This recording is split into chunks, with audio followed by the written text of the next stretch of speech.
గుణింతాల కృత్యం గుడి గుడి దీర్ఘం. Start reading.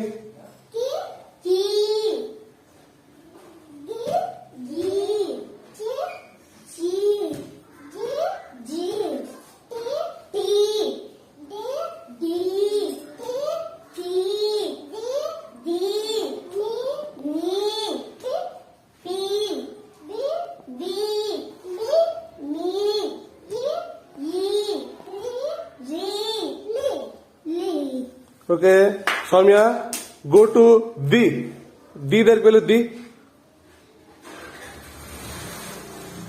నీవు పీ వెళ్ళు. Very good. సౌమ్య చి. నీవు డి. Very good. క్లాస్ కొట్టండి.